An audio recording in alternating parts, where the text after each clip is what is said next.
This is the Average Guy Network, and you have found Home Gadget Geeks, show number 547, recorded on September 29th, 2022.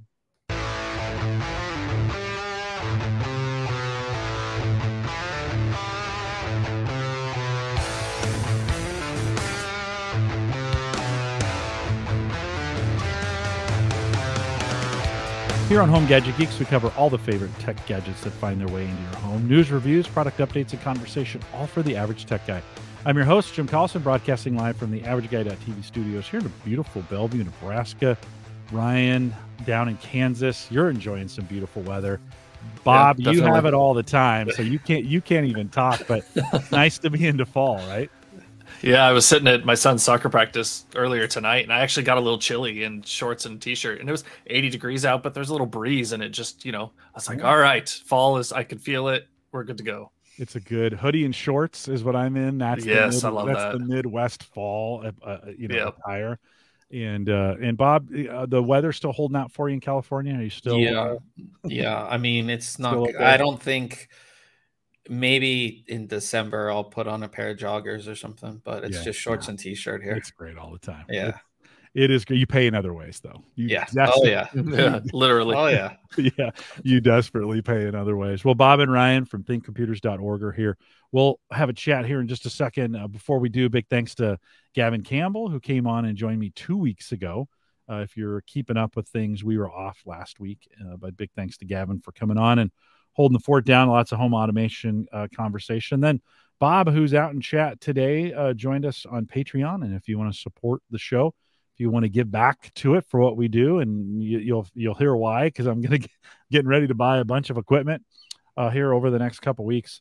You can join our Patreon team. Head out to theaverageguy.tv/Patreon. I introduced them a little bit earlier, but Bob and Ryan from thinkcomputers.org are on your show, guys. Last night, first welcome, but your show last night was so fitting to what we're going to talk about today. I almost felt like you did that show for me.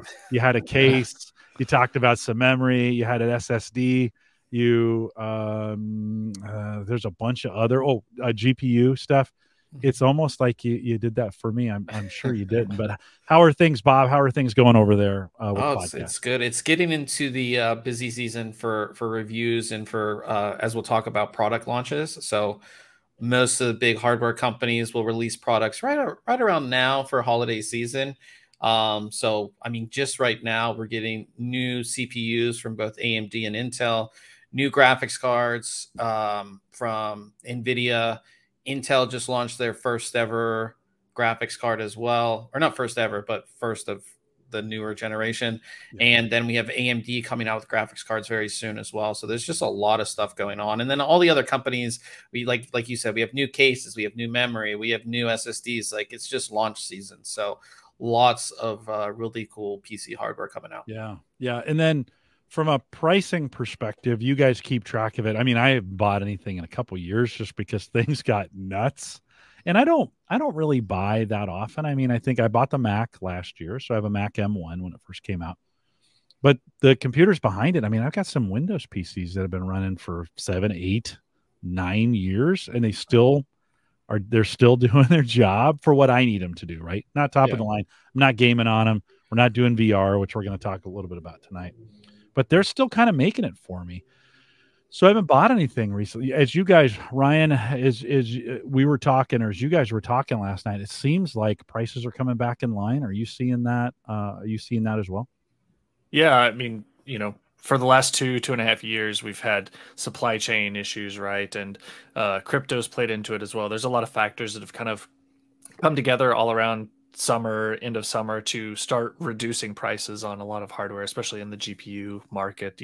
Getting a lot of used hardware into the market as well, right? You get some of these cards that were being used to mine cryptocurrencies that are showing up on eBay and other markets that you can pick up for a steal. But it's also excess inventory that some of the AIBs and manufacturers have ahead of the launch of the new stuff coming out. So prices are great right now. Just a couple weeks ago, Ethereum merged and became proof of stake instead of proof of work.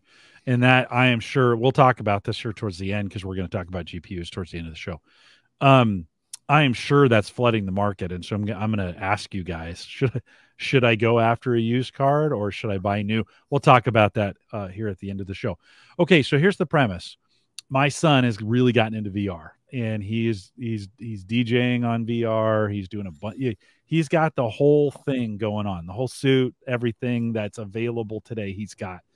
I'm kind of interested because I think there's gonna be some interesting things happening in the VR space here in the future that I want to get involved in. So today, I sold all my GPUs a couple years ago, and the prices were high, and everybody was wanting them. I got rid of all of them. I didn't need them. I will need a higher end GPU to be able to jump into the VR space. I haven't picked a VR platform, but we kind of know some general requirements of what we're going to need from a PC perspective. I'm a budget conscious guy, but in this case, I don't want to go the very bottom. I kind of want to land in the value space. Like I want to land in a place where we're getting really good bang for the buck, and it's going to last me a while, right? From that standpoint. So from a budget perspective, you guys cover a lot of high end stuff on your podcast. That may be appropriate in some places. It may not. But I want you to think about best value as we think about that. And I want to start in that area of, let's just get the elephant in the room, Intel versus AMD. And there's been, AMD is back certainly in the last couple of years. It has come back, and they've got some definite, they're definitely a player in the space. Bob, let me start with you. I'm in a spot. I could go either way, to be honest with you. Do I, for VR and for gaming, do I need to only consider Intel, or is AMD a player in it? And are they go? So what are you showing? That's a new AMD processor. So it's the Ryzen 9. Yeah, Ryzen 9 7900X. I just bought this the other day. But no, I mean, I think, at least for me, as far as the platform goes, because that's what I think about. I don't think just about raw performance numbers, because even in gaming, even in different applications you're using, you're not really, all those graphs they show you in their presentations, oh, we're better at this, we're better at that. A lot of your games and a lot of your applications don't even make use of all the cores on the processor. So what I look for is mainly platform. So, what speeds of memory will this platform take? What speeds of SSDs can I put in this thing? How many extra PCI Express lanes do I get? And at least in what I think that you would be going for, which my suggestion would be like a Ryzen, like this, I guess you would call it last generation, but it was basically up until a week ago. The current AMD generation would be Ryzen 5000 series, where you're going to get really fast SSD speeds. You're going to get memory that is going to be affordable, and it's going to be available. And I like the Ryzen 5000 series processors. They did a lot over I reviewed both the 3000 series, which is the previous generation, now the 5000 series.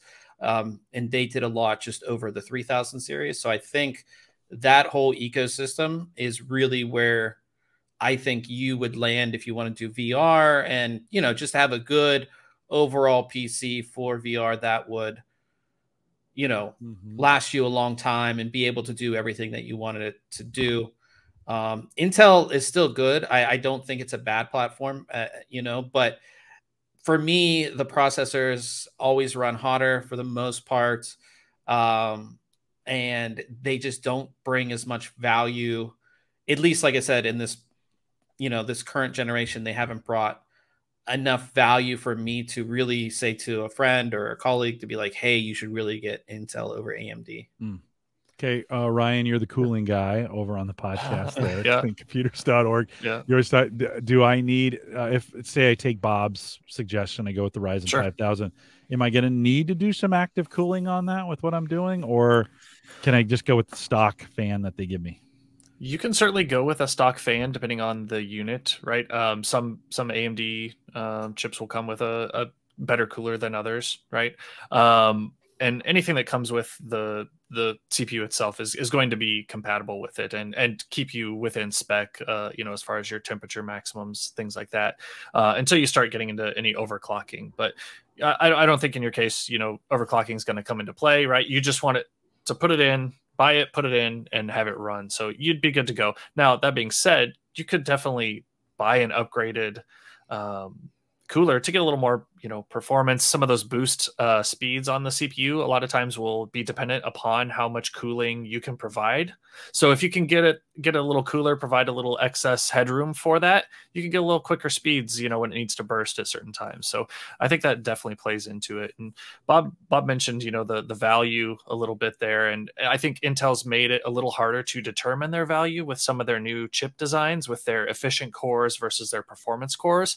And I think that's still kind of shaking out as far as how the industry in general kind of treats that as far as value goes, because it's different than what we've been used to. We've always just had, a normal core that's going to give as much performance as it can. And then you've got like a hyper thread or a multi threading option, either Intel or AMD. Now we have kind of this mix like we've seen in cell phones recently, right? They've got these low powered cores that run just in the background, but then when you need to kick things up, those higher performance cores kick in. So that kind of changes up the value piece, in my opinion.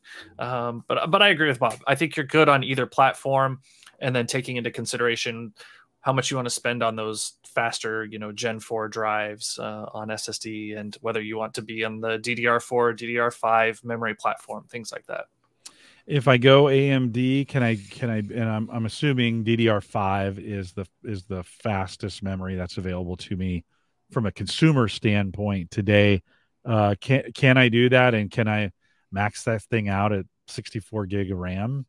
Yeah, you can definitely do that. Go higher than that, yeah. I mean, you can. I believe I can actually look. I don't know what the max you can put in an X570. I don't, from a while you're looking that up, from a usability standpoint, I don't think I'll need more than 64. Although I was thinking back in the day when I put 16 in, and I would think, oh, that'll be fine. And then I started running VMs, and then you're like, dang it, I wish I had bought more memory. The 5800X 3D, which would be the processor I would probably recommend out of the current version, it'll support up to 128 gigabytes. So.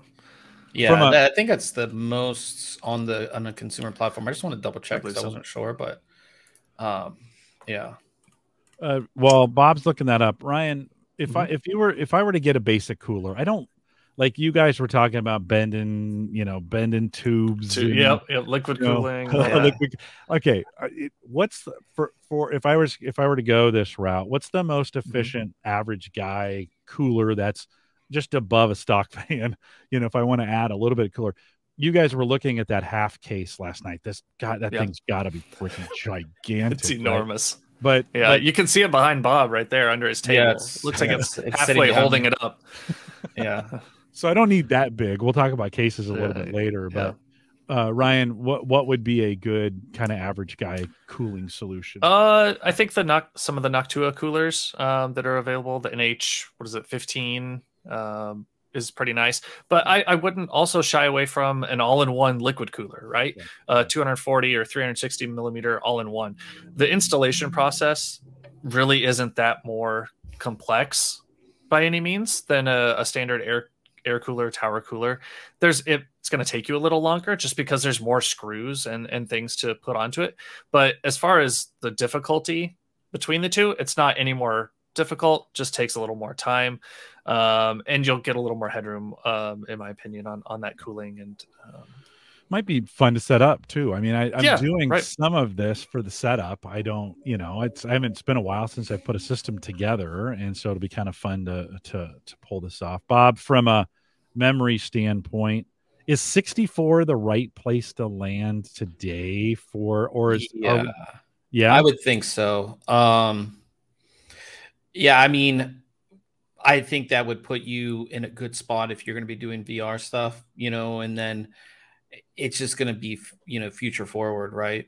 I know a lot of people that do 32, but 64 is just the price difference isn't going to be all that much for the most part. So you can, $20 difference, something like that, Okay. I would go with 64. Like if I'm building a system today, I would put 64 in it. Okay. That's what I'm on. And there's times when 16 just wasn't enough, or you would bump up close to 16 and you're like, well, I'm staying under it. But then you realize once you have 64, you were probably actually going over that and maybe paging to your SSD and maybe not noticing it. But yeah, it's definitely 64. I think some of my, I've got a 16 laptop with 16 gig in it, and I think I'm watching the performance struggle a little bit, and it doesn't look like it should be, but I think it is, and it's pretty much upgraded as high as I'm going to take it. I've got some old Windows boxes that capped out at 32, so I've got those as high as I can get them. Built those out to them. But is it like, as I'm thinking about this, is it just too much of an overkill to just max that a board out at 128? I mean, to buy a board that supports 128, do it now so I don't have to go back and buy it again or find it again, or from a cost perspective, is that just dumb, Bob? Is that a dumb I idea? wouldn't.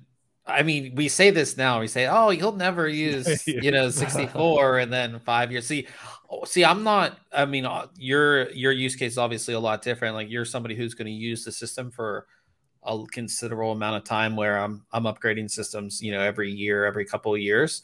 Right. So I don't know. Now that price difference is going to be big, because a lot of the memory you'll see out there, a lot of companies don't even make 128 gig kits. So so I would shy away from it just from a cost perspective. Okay. And I don't know. I don't see somebody making use of 128. The only people that I know that have that much memory are like people doing 3D modeling or crazy video editing, like 8K video editing type stuff. I don't know any gamer or any normal user that has more than 64. Yeah, unless you're running like, some development apps or maybe running some virtual machines on your host machine, right? That can take advantage of that extra memory. Yeah, I'm in full agreement. Well, to be honest, I mean, I do I have a Core i7 box that's Windows that taken it. I think I've got 64 gig RAM on there, but I do use it a lot for virtualization. I'll spin servers up on it, or virtual instances of things.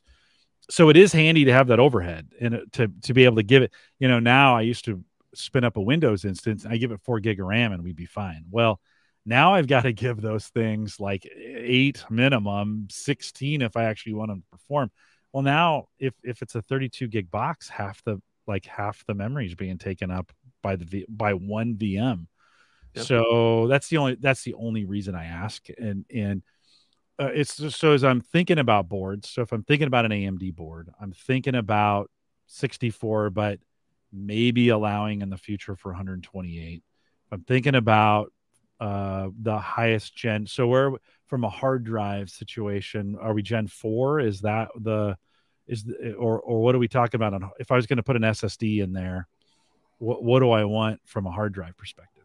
Gen 4, that's what that platform would. We're getting into Gen 5, but that's the highest of the high end. Okay. And the board that you would get wouldn't support Gen 5 anyways, but Gen 4 is plenty fast.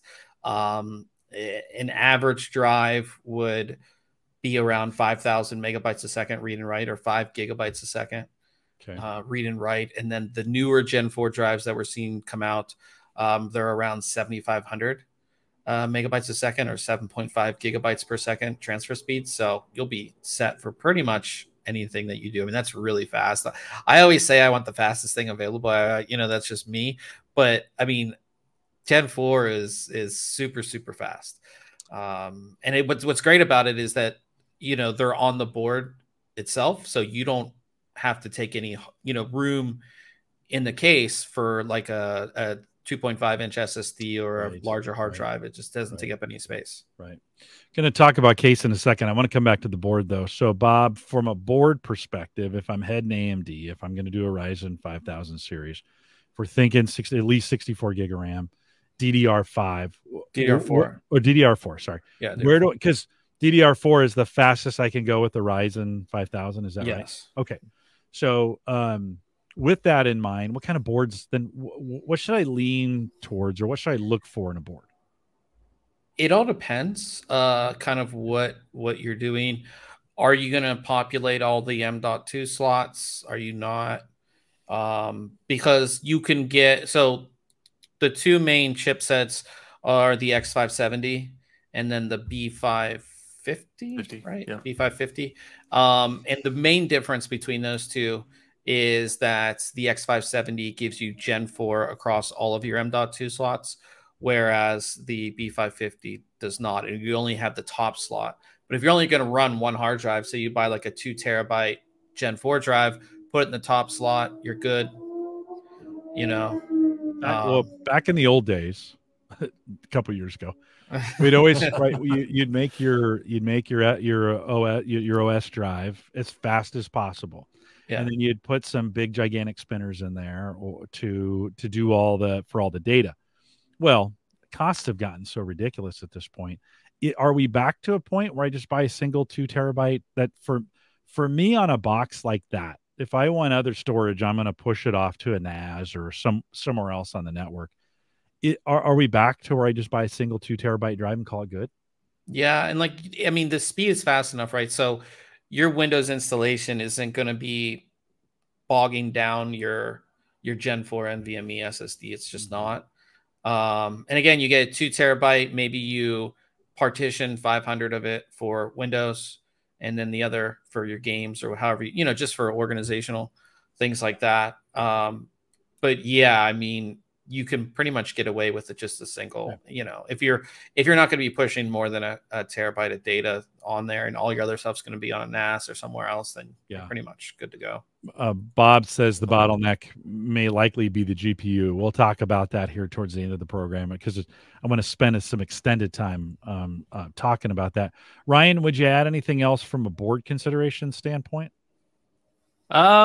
Depending on your home network, right? A lot of the boards now are coming with a 2.5 or maybe a 10 gig Ethernet connection or wireless, right? So if that's important to you, if you're transferring files or storing, accessing stuff across the network and you require that, that's something that most of them are going to have. So remember that in order to take advantage of those speeds, you have to have the rest of the gear that can take advantage of it, right? That 10 gig port on your motherboard doesn't matter if the switch it's connected to is only 1 gig, right? That doesn't work its magic, unfortunately. That, and no, I think that's about it. The number of M.2 slots on boards nowadays is really nice. To just, if you really have that need for extra capacity and maybe don't want to spend the money for an 8 or a 16 terabyte M.2 drive, but you don't mind putting in an extra 4 terabyte drive or something, and then the ability to add another one down the road. Those M.2 slots make things really nice without taking up space. If I said to myself, I really only need 2 M.2 slots in there for this build. Everything else can be either network storage, or I'm sure they still have. I could go old school. Put regular drives right on these as well. Is it cheaper for me to buy a board that has two of those instead of 4, or you're like, hey, right now just get one with 4 because you're going to want it eventually in the future? Bob, is that thinking about it? Does it matter? Is that one of those areas where it matters how many M.2 slots are on the board? Most boards should have at least 2. Okay, right. If you do the B550, again, the top one is going to be Gen 4. The bottom one's going to be Gen 3. Gotcha. If you go to X570, they'll all be Gen 4. And likely on X570, you'll find boards that have at least 3. And some of the higher end boards come with like an expansion card that gives you 2 more. I really don't think you need to go that high. Mm-hmm. But again, all of these boards also, for the most part, will have at least 4 or 6 SATA ports as well. So if you wanted to put like a 2.5 inch SSD in there as well, you can, put a bunch of those in there too. Mm-hmm. So, but I think 2 would be more than enough. And then you'll find that on pretty much every board. Okay. Yeah. And if I had a Gen 4 and that was the OS drive and that's all I use it for, I have the Gen 3 for offloading some things for the future if I wanted to. What's the price? Thinking generally about the two different chipsets that are on there, what's generally the price difference between the 2? Depends on the board. But yeah, no, right on. Do you want lights or not? Do you want? There's a lot of different how features. flashy do you want it to be? Yeah, but you really have to consider. Let me just yeah, no, and you know, I'm not gonna. I don't need the bells and whistles because nobody's ever down here to see him except me, and I don't care about light. Like we've been through that before, but you know, those things are silly to me. But from that perspective, I'm just, is it double the price to go with the higher chipset? So generally? the beef, so just this is just a comparison. So an Asus ROG Strix B550F motherboard, that's the B550, is $189.99. The X570 Strix is $329. So not quite double, but we're close. Yeah, you're gonna, yeah. And again, those two boards aren't necessarily the same. They're a little different in feature set. But yeah, I would say like $100 difference possibly. Okay. Yeah, no, that kind of puts it for me, the right frame of mind of like, you know, if it's triple for one than the other, then you kind of start going, okay, well, Ryan, to your point, start looking at some of the USB that's on there, the network that's on there, like how many SATA ports are going to be there. You start taking all of that into consideration from a perfect board. It never fails a year into this. I go, oh, I wish I would have bought that one. I should have bought the more expensive one. And so now you even when you buy the more expensive one, then a new chipset comes out. And you're like, oh, you know, go ahead, Ryan. Another thing to think about is form factor as well, right? Right now there's two major form factors, your standard ATX and then mini ITX are kind of the two most popular at the moment, right? So if you can get away with maybe a smaller system where you only need one add-in card, like that graphics card that we'll talk about later, you might be able to get away with a smaller board that has, you know, multiple M.2 slots. And then, you know, sometimes you can get a cheaper case because, you know, it doesn't need to be as large because of materials and things like that. So that's another piece that can affect that board price as well. Not to say that they're that much cheaper, because sometimes those little boards end up costing as much as or more because of the niche market, right? You know, you get Jay that's on your show every now and then, and he's always into the small form factor builds, right? And those can add up and cost just as quickly. But it's something to think small about. Small can be just as expensive. Bob says, just make sure that you have enough PCIe lanes to run your GPU at its full rated times 16, 3.0 or 4.0. We'll talk about that a little bit more on the GPU side of things. I'm assuming all these parts, right? Once I get a list of them, then I need to start checking compatibilities with all of them just to make sure I'm getting, and there's probably no perfect setup for this, but to get one as close as I can to it is kind of important. Ryan, you brought up case and case size, and you know, I was a big fan. I bought the old Master Cooler LAN box. It was the square. I had one of those. Right? Yeah. I love that thing. Right? Functional, easy to expand, lots of room, easy to get into. For me, looked good. Again, this was a pre lights days, right? Yep. Is there a case out there today that's kind of the standard that would fit the bill? It doesn't need to be flashy, but it could be really functional for a guy, you know, building a system like this. Bob, is there a case that comes to mind? Yeah, the Fractal Design torrent. I don't know why Ryan's took the wind out of my sails. That's the one. I wasn't going to say that. I wasn't going to say the torrent. I was going to go with a different Fractal case, but yep. Yeah, Fractal. I believe it's the torrent. Am I not? Hold on, let me. There you go. I was going to go with the Define series. Oh yeah, I like the torrent just because it kind of looks like an old school case a little bit. Okay. And they have two sizes. Well, they have three sizes now. So they might have four sizes. But whatever size builds you do, they have this case for it. So it's functional as far as airflow. It's functional as far as installation, upgrading. It's all high quality. I've reviewed two of the different sizes of the case, and everything goes in the way you would want it. There's no crazy. You can get it with the RGB lights, but you can get one without it. You know, you can get it in two different. You can get it in white or black. different colors. You can get it with a window, without a window. There's a bunch of different options, but it is, it's one of my favorite cases that I've reviewed in the past year. So it's good recommendation. Yeah. Ryan, what were you thinking of? No, so I was in the same, fractal design company, but a different line that they have, their Define series. And this is one that they've kind of refined year after year. I really like these, and it kind of goes to your point of you don't care about the lights, about the look. They make this case with a tempered glass side panel, but you can also get it without and with a standard side panel. But they have sound dampening inner panels on this case. They're known for being quiet. They can be configured to hold a lot of internal drives. That's probably not going to be the case, here for you, but it just has that option. They're really good cooling. Yeah, there's the Torrent there that Bob was talking about. It is a really nice looking case. I love the look of it. Looks very nice.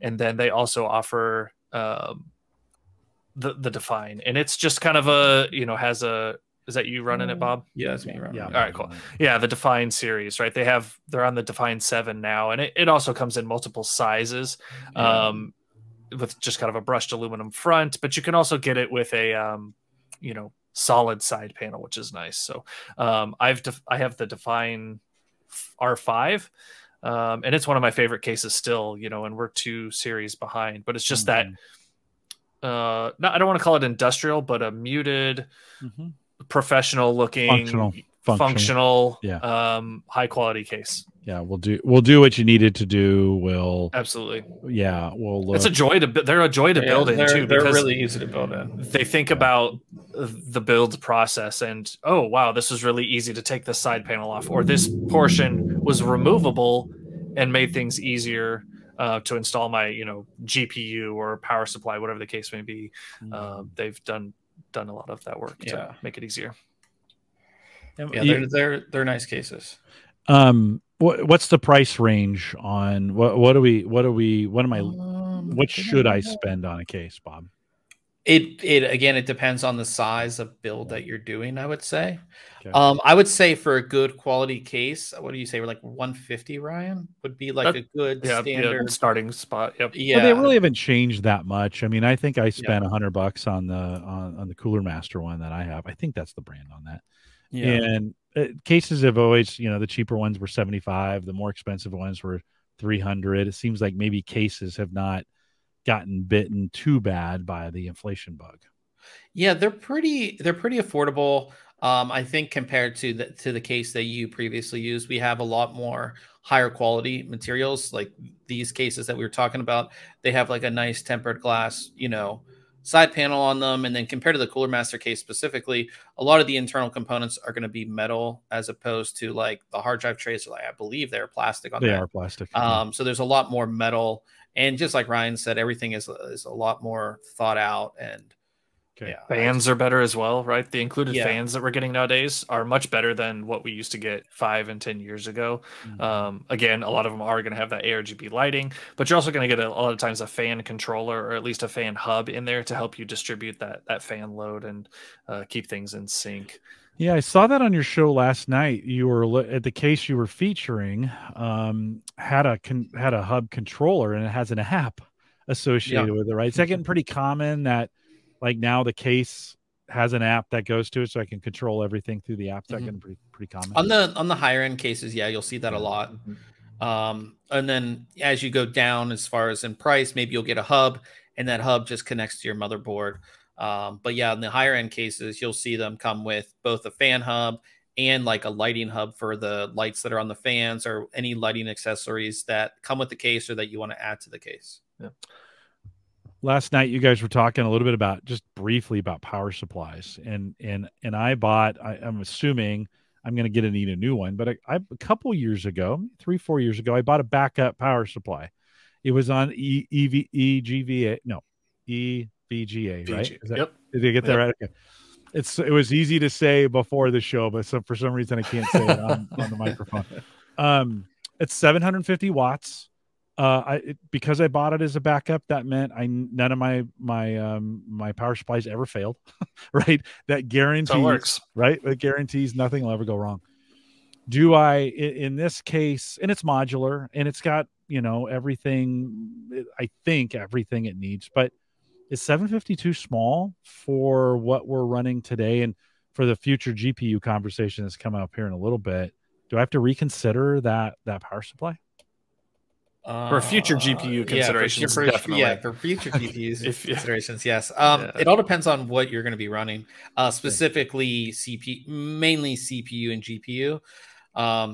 That's kind of that determines what you're going to. 750. I mean, 750 you can get away with 750 for a lot of stuff. I just get away with 650, to be honest. Yeah, I mean, you can. Some of us still are. Yeah. So I mean, I run I always said for years, I'm always like, just get 1,000, you'll be fine. But there's a considerable price difference between 1,000 and the 750. Yeah. So yeah. By the way, I have no heartache with that. It's one of these, like, I bought it with the full intention of using it for something. And I think I thought for sure I would have it in a system by now because something would have failed.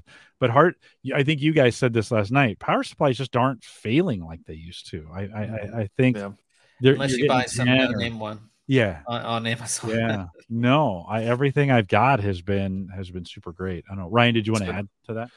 No, and I think that 750 watt power supply that you have there, sealed in the box, ready to go, would be fine with a current generation, right? We say current generation AMD, even though the 7000 series just came out, right? You go with that 5000 series and maybe a 3000 series NVIDIA card. 750 should be fine because you're not going to go top end on the GPU. That's just not needed for your use case. You'll be well within the means of the 750. Okay, I think maybe that you want to do. Maybe that power supply will actually get used, and then as soon as I put it in this build, something else is gonna die. Right? Yeah. Something you know that's coming up. When we think about case. Like it gets me thinking, like, man, if I have a nice case, then I'm going to want to show it off. Like I should put it somewhere somebody can actually see it. Any other considerations on the case? Because there's so many, the other thing, is I got into doing some hard drive mining with crypto. I always wished I had more places for hard drives, right? It was one of those, and I did have, I've got an old school case that I put a bunch of hard drive enclosures in so I could jam them in. It was nice to have a big case at that point to be able to do that. But any other considerations from a case perspective that I'm not thinking about? No, because you said, you didn't necessarily, I mean, lights aren't a big deal. No. I think the biggest thing with any system is just make sure it has good airflow. Okay. Both of the cases that we listed have pretty decent airflow. If I stay with the Fractal family, I'm going to be okay. Yeah, I would. That's what pretty much the top end as far as something that's very functional. That's pretty much my pick. So okay. Yeah, the other one thing I would mention is if you're thinking about maybe to do something a little different, right? You said maybe I do want to show it to people because it's new, something that's flashy, but I say flashy.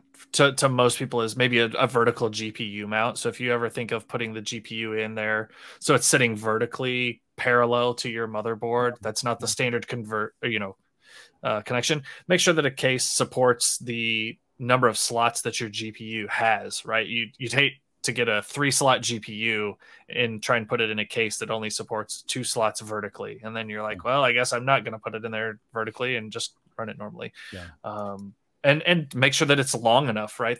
Some cases are compact and only support GPUs of certain lengths. So keep that in mind as well. That's good advice. We kind of blew past this, but we talked about DDR4 for the RAM. Are there any, from a brand perspective, are there things I should be looking out for there, or is memory kind of memory for the most part and I shop deals? For the most part, I wouldn't go with some brand you had never heard of before. Sure. But I mean, most of the actual chips that are on the memory are literally made by like 2 to 3 companies. And all the brands typically use them. And if you're not going to be looking for the super high end, like Corsair, Dominator, that's like the super high end, stuff where like they individually select the chips that go on on the memory. If you're just looking for average memory, pretty much any of the name brands, like I said, what do we have? We have Corsair, we have Crucial, we have Kingston. What else we have, Ryan? G-Skill. G-Skill. I mean, any of the bigger, like any of the well-known companies, you'd be fine. And you can shop deals on kind of what you want. It just comes down to like, do you want lights? Do you not want lights? That's kind of, you know, and then you just get speed based on what your motherboard will support. And I would say, especially for Ryzen. So Ryzen, the performance of the CPU is kind of goes in turn with your with the speed of your memory. So for Ryzen, you want like DDR4 3600 megahertz. Okay, that's kind of what you would kind of shoot for that type of build. Okay, yeah, and looking at that, once I make a decision on a chip, then I make a decision on the memory. Yeah. Then I start looking at boards, right, to say, okay, what's the best with that in mind, thinking of all the considerations that we talked about. Then we probably look at a case, but let's get to the GPU consideration, because I think that determines, there's a little bit of determining when you get this GPU in there, what size case and some other things that you're looking for. We know, I mean, it's been AMD and NVIDIA, right, for the longest time making these. Right. You guys last night on the show talked a little bit about Intel's entry into this. Right now, it's certainly not their first, but it's new, and maybe it's a little late in coming out, but the ARC is out there and is available from a just from what I'm going to try and do with this thing in the 4,000. What are we calling it from a series perspective? Is 40. It 40? Is that, yeah, I would say 40. Okay, so we have that debate all the time. Either 30 I'm and calling 40, it 40 or 4,000, 3,000. Yeah, right. Either one. Are you taking all the numbers into consideration, or just the first two? Right. Exactly. So, one, do I only consider NVIDIA at this point? And Bob, I'll start with you. I mean, now knowing what you know, where would you steer me? NVIDIA, probably. AMD is great. It's competitive in certain aspects. I just always say that NVIDIA brings not only just performance, but you get a value add on it, right? So Ryan uses it a lot, and I use it. You get NVIDIA Broadcast, which cleans up your audio, for your podcast, so you can definitely make use of that. They have other technologies like RTX and DLSS, which DLSS is one that you might be able to take advantage of, where it will render out. Say you're playing a game and you have a 4K screen, but your graphics card might not be up to snuff to play it at super high frame rate at 4K. It will render the game at, say, 1440p and then upscale it. That's what the technology DLSS does. And it's kind of like you can't even tell the difference. There's just like different technologies that NVIDIA specific GPUs have that AMD is trying to catch up with, but it's just not there yet. And I feel like all of the drivers are always good. You don't run into any issues. The software, they have software that's built into their GPU that allows you to like record games. You could, a bunch of different things that just, you get your GPU plus all of these other things. That's why I typically always say NVIDIA. Ryan, you want to add to that? I would agree, but I wouldn't count AMD out by any means. Right, their latest couple generations have been, like Bob said, competitive for the most part. They don't quite have the top end competition for NVIDIA, in my opinion, but I definitely wouldn't count them out. Right, I know multiple people with AMD graphics cards of current generations that have no issues, run the same games I play at the same performance or better. Right. That have no issues. Now, as far as Intel goes, with the card we talked about, the 7700, or the 770, I wouldn't put my eggs in that basket just yet, just because it's this first generation of their dedicated GPU.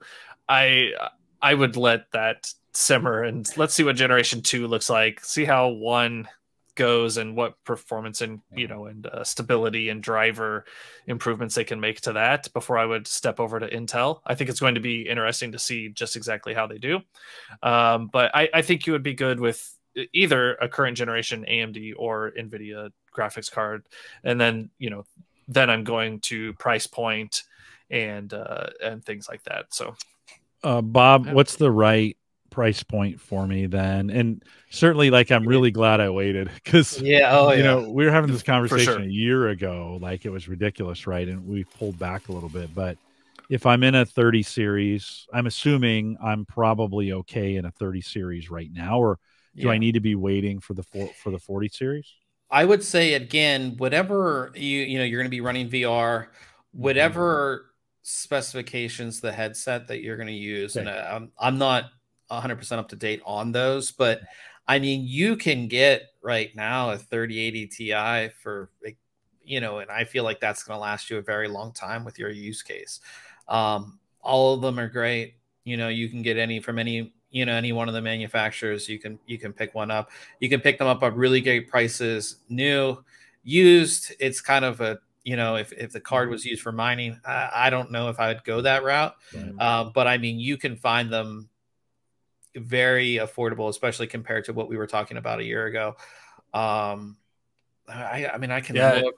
Best Buy just had a MSI 3080 Ti Ventus 12 gig card. Yeah, they had it for $740, and it was $1,080, right? So that's pretty amazing. Pricing. Like right now on Newegg, that card is $749. Oh, okay. Yeah. So it is a good time. Yeah, and I guess you get a rebate. Hold on. $30 rebate. So it's only $719, which is crazy. Yeah. Considering this card in the peak of the GPU shortage was like $2,000. Yeah. No, I'm pretty happy I waited at this point, for these. I wonder if the strength of the dollar is only going to continue, on the financial market side of things. The US dollar is just continuing to crush a lot of the currencies around the world. I wonder if that'll be good or bad for us. Yeah, and I think too, once we had the announcement of the RTX 40 series, but it's not out yet. I'd still wait. If don't buy it today. Wait till that, like October 12th is when they're gonna, they'll be available. Okay. Wait like a week after that, see if we get even another price drop, because all these manufacturers, they want to get rid of this 30 series. It's gonna be an older series. Right. They have a lot of inventory, and they're gonna want to get it out. And we've seen, I mean, this card, I bet if we could look at the price, I mean, these cards have just gone down as far as price goes. So I don't think the 719. What's the deal on there's a price at 749, and then it says 719 with a $30 rebate card. Okay. Yeah, but I don't know if I can do this. Hold on. So we can see price history. I don't know how far this will go back. If it will let me see. I mean, you can see. I don't know. This isn't. I wouldn't say these are real prices, because I don't think you could. It was available back at this time, but I mean, you can see. I mean, it was $1,000, and it's already $749. Yeah. So, okay. Yeah. And even that 80 series might be a good spot for you, because it was towards the top of the 3000 series. But even considering like a 3070 to even have a little more savings, because depending on what headset you're using and what applications and games you're using within that environment, may not require that high of performance.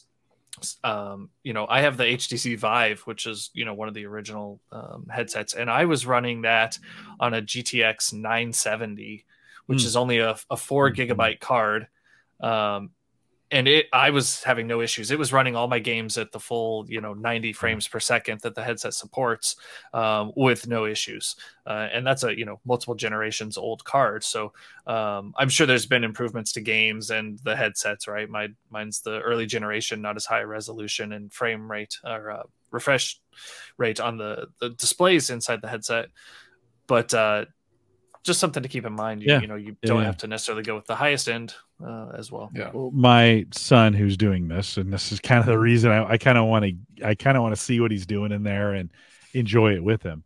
but he'll give me some VR advice when I get to the actual gear and that equipment. We'll spend some time talking about it.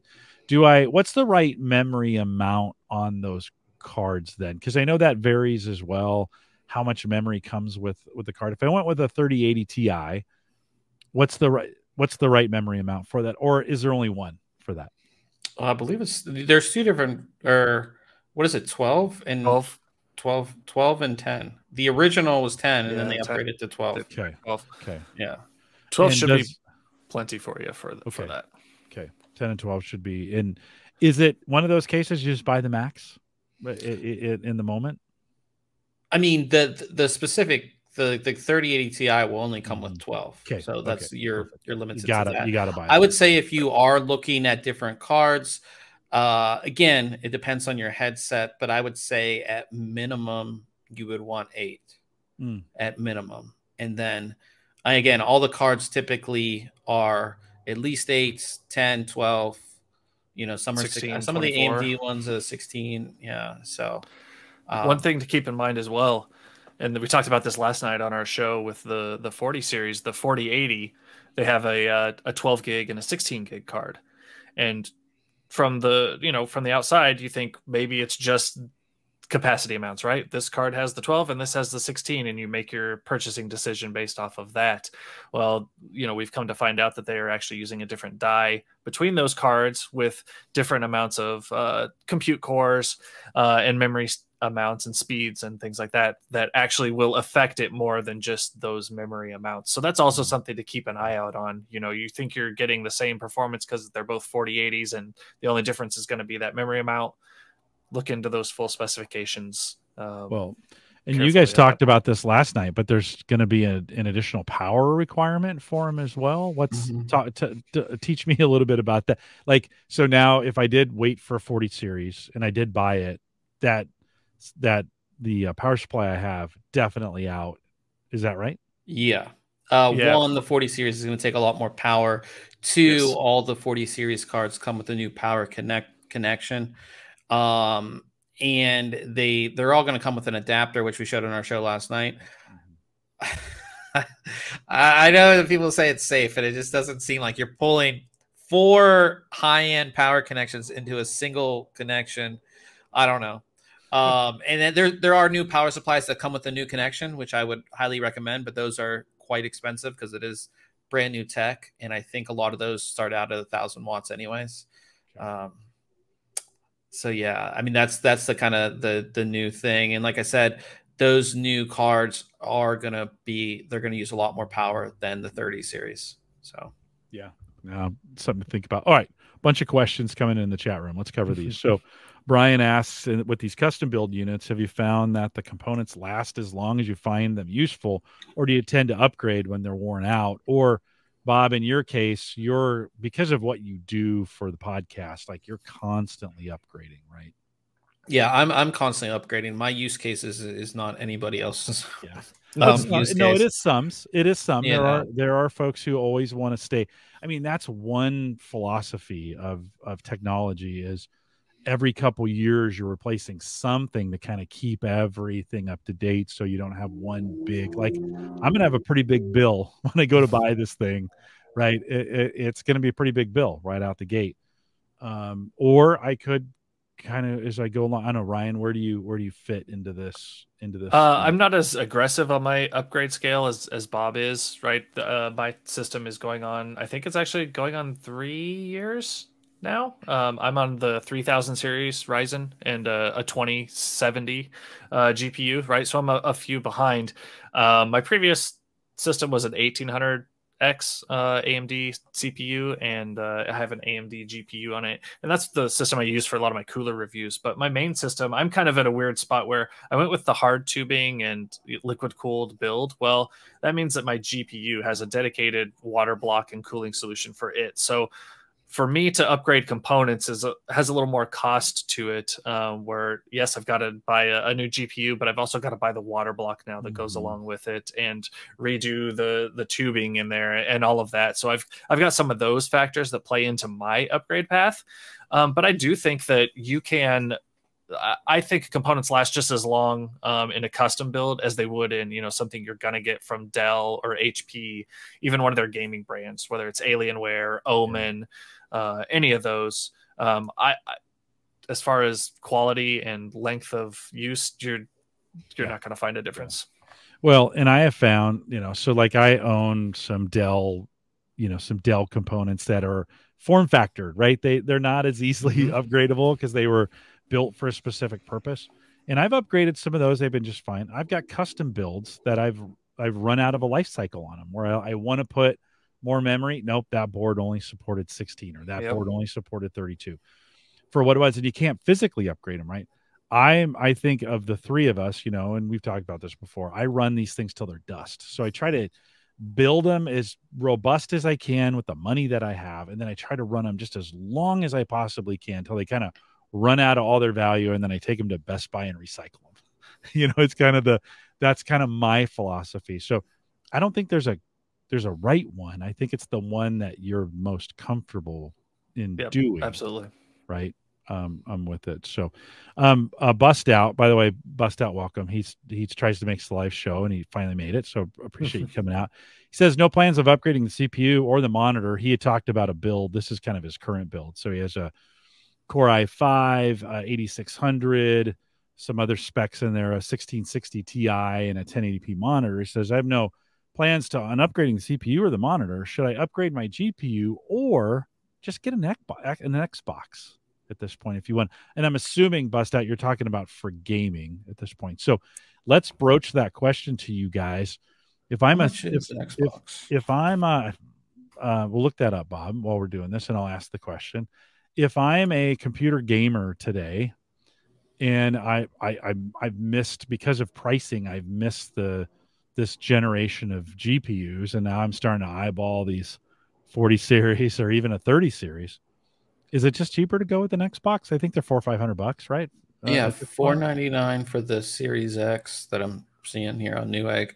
I mean, you can get a really capable graphics card around that price too. That would be an upgrade over that 1660 Ti. Kind of just depends, because again, you're only playing at 1080p, so you're not really pushing. Even that 1660 Ti can handle 1080p. But I mean, go ahead, Ryan. Sorry, no, you go ahead. I was just going to say, like, any, you know, 36 to how much is a 3060, Ryan?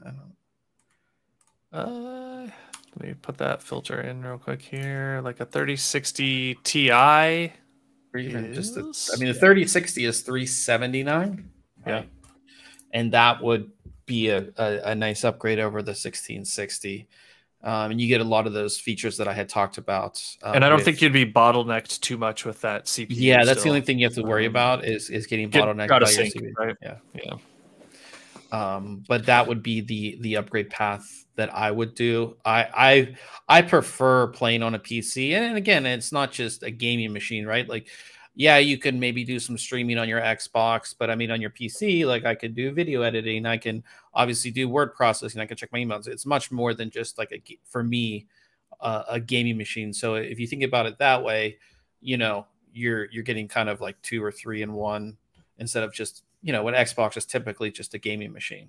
And if you're in that Xbox ecosystem or want to be, you can also look into Xbox Game Pass and get the level of Game Pass that is kind of cross-compatible between your PC and your console. So maybe you play some games on the Xbox that are maybe newer and you want to play at a higher resolution or performance, and then play some of the games on your PC that don't necessarily require anything more than a 1660 Ti, and now you've got both.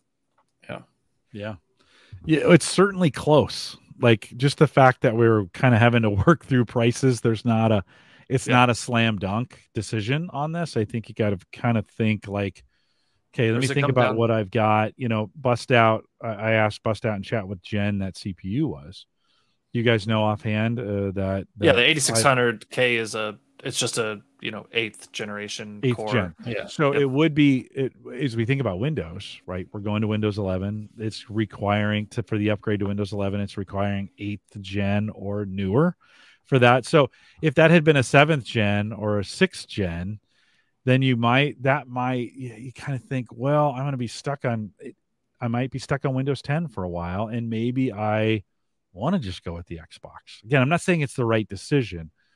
It's just the conversation you need to kind of have in your head to kind of think through, like, you know, what do I want to do?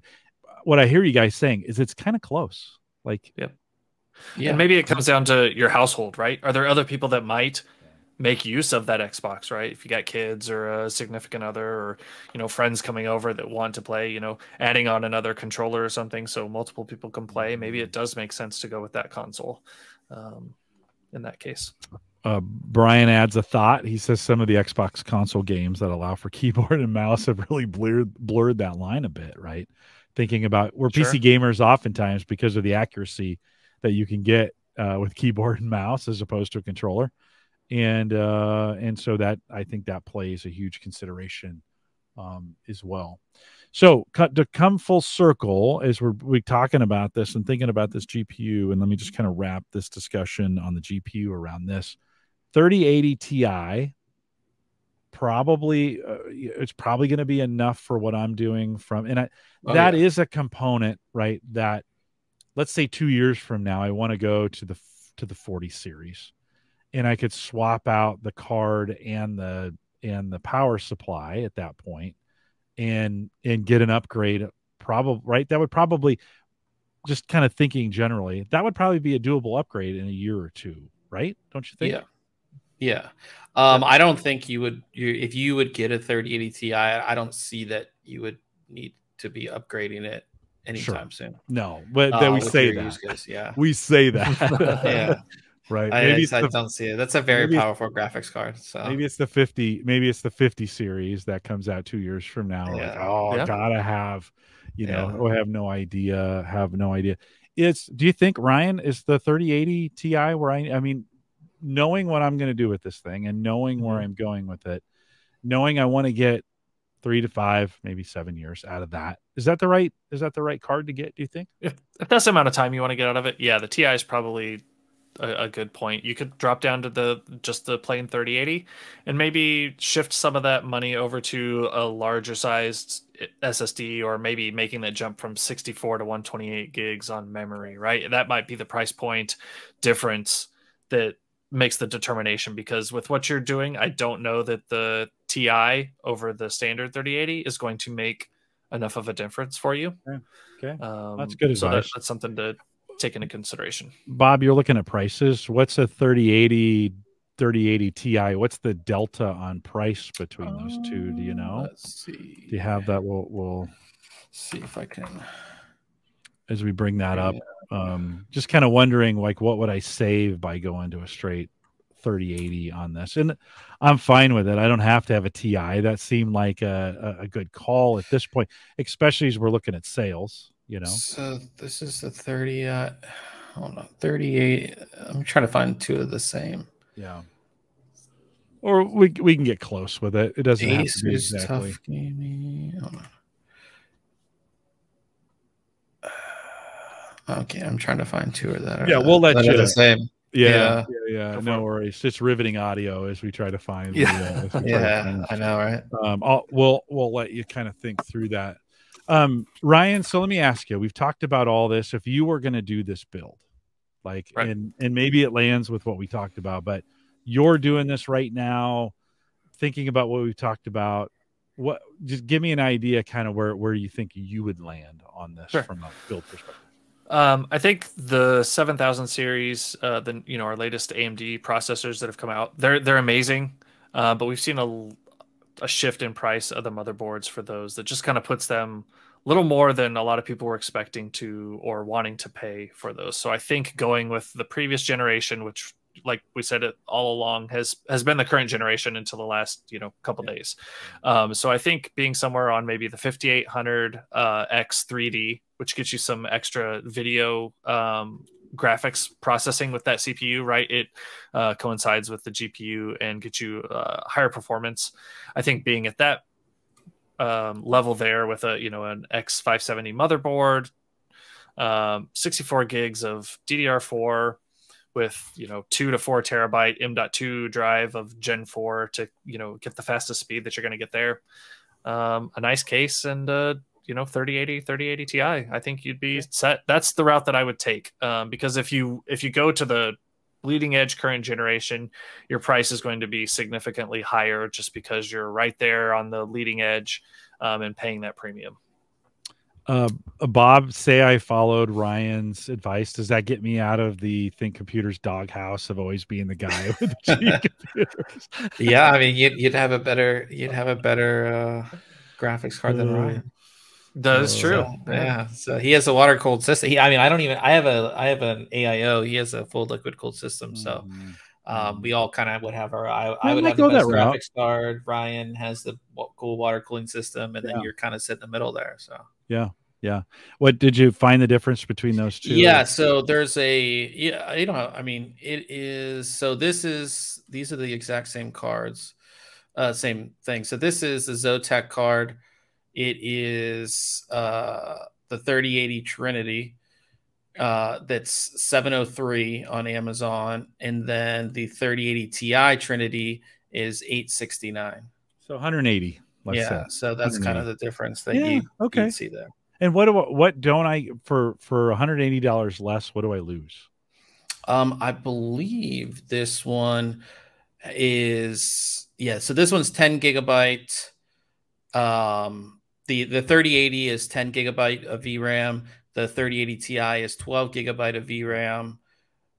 Then your speeds are going to be different. So your clock speeds are going to be different, and your core count is a little bit different as well. So you're going to get a little bit more performance out of the 3080 Ti. That's kind of the main difference. Yeah. Okay. So.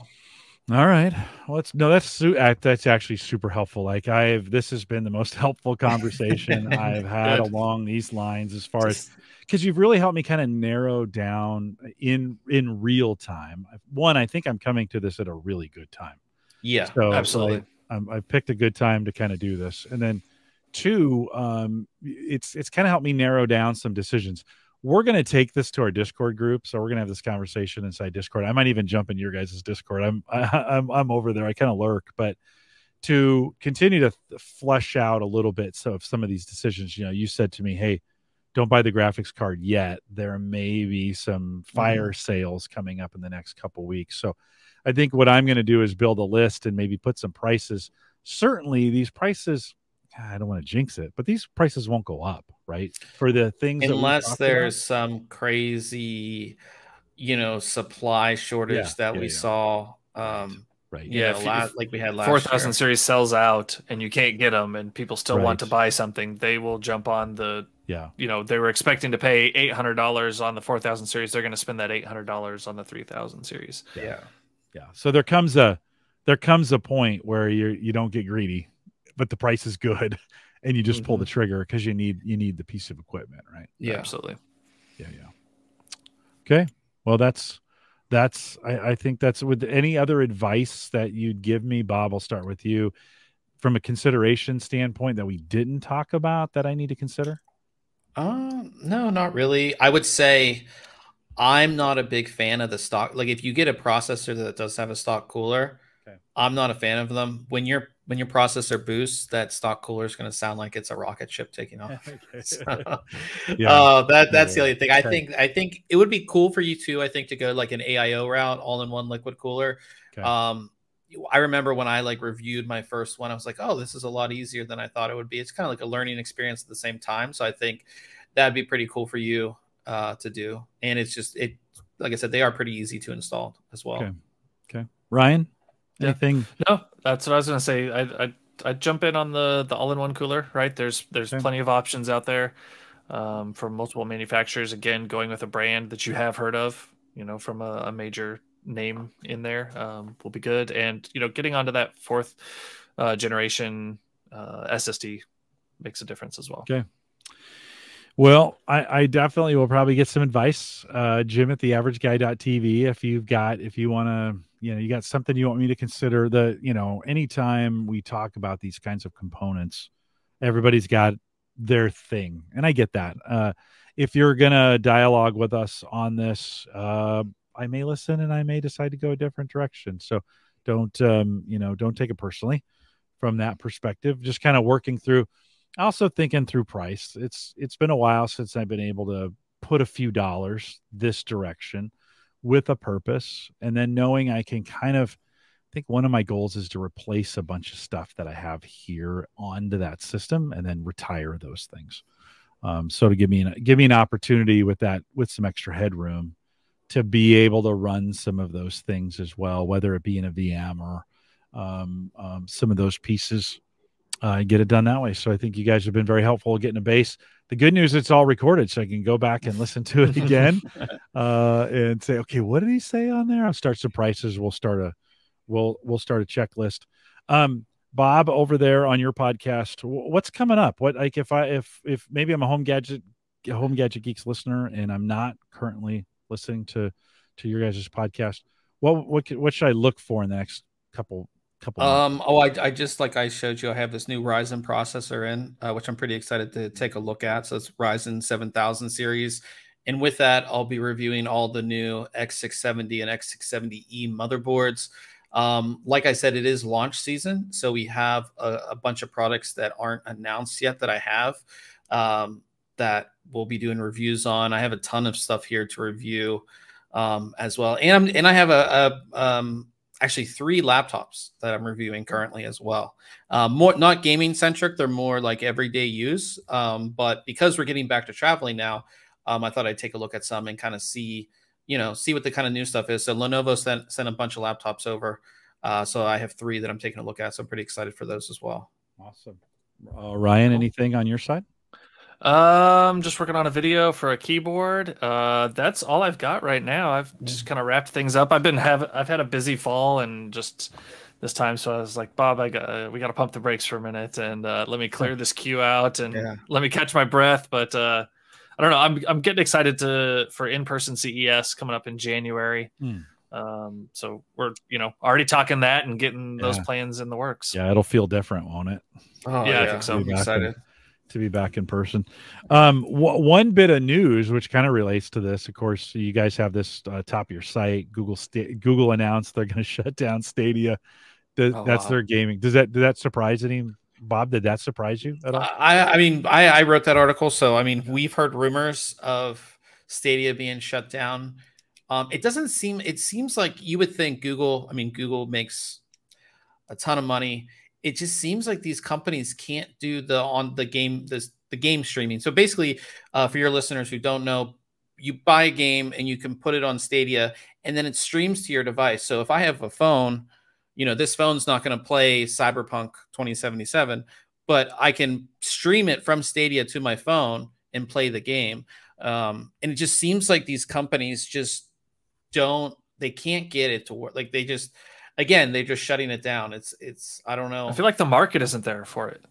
People just aren't ready to move to it yet. Yeah. I don't think they're hungry enough. Like there's too much money. It's too easy. It's too corporate. Like it just doesn't get that feel. They're just not hungry. And I think too, we went from 2 years of basically being in our homes, and when you're in your home, you're not using your phone. You got given a bunch of money, through stimulus, and you were like, "Well, I can build a new system." And I mean, so many of my friends that weren't PC people were coming to me asking me, "Hey, what can I buy? Because I want to buy a PC because I'm at home and I don't have anything to do."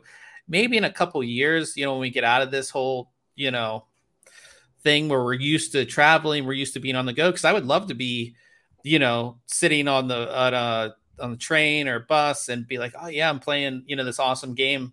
And I think too, the internet speeds or Wi-Fi speeds or 5G speeds that you actually need for that to work, they're not, especially in the United States, they're not there yet. And especially the coverage as well. Unless you're in a really big metro area, you don't have the speeds that you really need to make that process or make that experience be really what you would want, if that makes sense. So, Ryan, would you add anything to that? No, I all accurate. I just again, I feel like the desire just isn't there for it. Yeah. Well, Bob, you wrote that article up. It made news today. I guess not a huge shock to anybody. Yeah, and like I said, there were rumors of it shutting down for months, and I think a lot of these companies, both like, Google, and even on the hardware side, when it comes to NVIDIA and AMD, they're really, under the gun of their shareholders, and they have to make money. We were talking about Intel and their GPU. I mean, we wrote an article up maybe a month ago about how there were rumors about Intel canceling the Arc after this generation. So I think, and a lot of these companies are just really, again, after 2 years of the whole shutdown of the economy, like they need to show, earnings to their shareholders, and projects that may be fruitful in the future that aren't now are just getting axed because they're costing too much money. Mm-hmm. Yeah, no, I agree. It's a lot of things. I mentioned this earlier in the show. I mean, this has thrown a lot of things into chaos. And, one of those are currencies around the world. Mm-hmm. The Japanese economy, the yen is just getting crushed right now. Right now in the UK, the pound is getting crushed, right? For Americans, that's great if you're traveling overseas. I don't know if it's the best time to do that because airlines are a mess, but that plays into it. We're just having unprecedented. We had for most individuals who aren't old like me, you grew up during a pretty stable time, historically stable time. And, certainly the 60s and 70s were not that for the United States, but you guys didn't grow up in that. You don't remember the 80s, 90s, early 2000s, 2010s, with the exception of maybe one of the deepest recessions that we've seen in a long time. It was pretty stable, right? Even that we pulled out of pretty successfully. So be interesting to see where all these things go. So the podcast is Think Computers. And head over to thinkcomputers.org if you want to do that. You guys are live Wednesdays at 7:30, so no conflict, right? Yep. Most 7:30 Central. Yep. Is that right? Correct. Yep. And so no conflict. I always appreciate that. I try to pop in when I can, because it's a night I'm not podcasting. If we were competing, you guys would be dead to me. So let's just be really no, not really, but kind of. So Wednesday nights 7:30, thinkcomputers.org. And the cool thing is you guys game afterwards, right? Yes. You've been doing that a long time, right? How many folks join you afterwards for the game streaming? I would say just a handful. Like I kind of it's not a ton. Yeah, we got some diehards that'll make their way over. Yeah. Cool. Ryan has to get more excited because Ryan's the one that hosts that stream, so I feel like he needs to get more excited, like those professional streamers do. I know. It's a whole different skill set. Like you're calling people out in chat, and you're gaming, and it's all about who's watching, and I can't do that. I can't do that at all.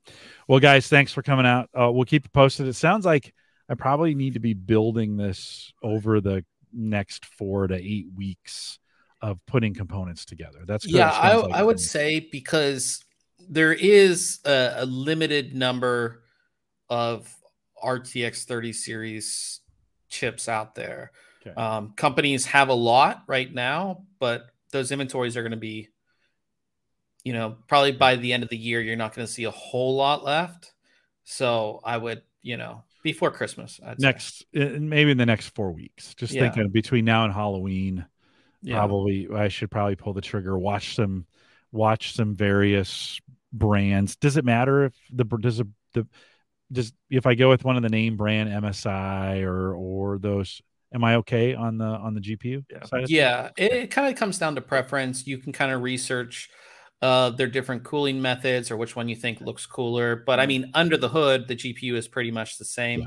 They may clock a little different, right? They may have a little more overclock and speed on one model versus the other. And like Bob said, some may have 2 fans on the cooler, some might have 3, just kind of depending on.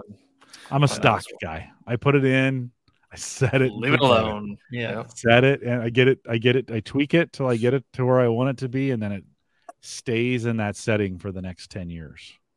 So good. All right. Well, we'll be talking about this over the next couple months as we put the system together. I'm super excited. Thanks for joining us. A couple reminders. Can you guys stay around for just a minute as we close things up? Is that okay? A couple reminders on the way out. When you're not listening to the Think Computers podcast, you can head over to theaverageguy.tv. Although we have had a few problems with it tonight. That's why we weren't on the live page. I got Christian on the hunt. We're trying to get it figured out why the live page is not working or not updating for me. But you can head out there if you want back episodes of this, theaverageguy.tv. You can send me an email, jim@theaverageguy.tv. If you want to give back on Patreon, you can do that as well. Bob, thank you. Bob Carpenter out there in chat just signed up. And if you want to do that as well, head over to theaverageguy.tv/Patreon. And we are live every Thursday. We've got guests coming up over the next couple weeks and some fun stuff scheduled ahead. Come out and join us live. We are live every Thursday, 8 p.m. Central, 9 Eastern, out at theaverageguy.tv/live. For those listening in the chat room, thanks for coming out. We won't do much of a post show, but hang out anyways. You never know what's going to happen. With that, we'll say goodbye.